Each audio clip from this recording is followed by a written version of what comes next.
Est-ce qu'on devrait réduire la place du privé en santé? Dans les 5 premières années, il y a une obligation de pratique au public. Et il y aura des sanctions pénales importantes pour ceux qui ne respecteraient pas ça. Ça fait des semaines que ce débat-là est dans l'espace public. Nous, on a pu suivre les échanges qui ont mené au dépôt du projet de loi par le ministre de la Santé.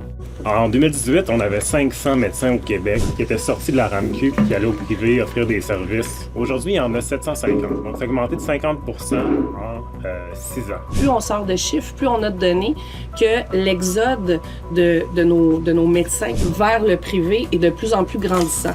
Que dans le reste du Canada, il y a seulement 25 médecins qui sont complètement désaffiliés du système public dans les autres provinces. Souvent, les prix sont réglementés, puis ils peuvent pas charger plus que les prix qu'il y aurait au public. Fait que ça devient complètement inintéressant pour les médecins de le faire. Moi, quand j'ai dit cette semaine que je voulais faire ça, je voulais sevrer le privé, je pense qu'on est rendu très près d'être capable de se sevrer graduellement du réseau privé. Là, le QS puis tout ça, lui, tout de suite, il dit Dubé veut éliminer le privé.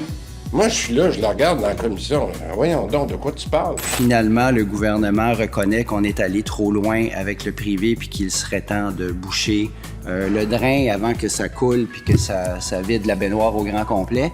Est-ce que obliger la pratique au public peut devenir un frein dont on a besoin pour renforcer le réseau public? Vous en pensez quoi? Est-ce qu'on laisse trop de place au privé dans le réseau de la santé? Dites-nous-le dans les commentaires.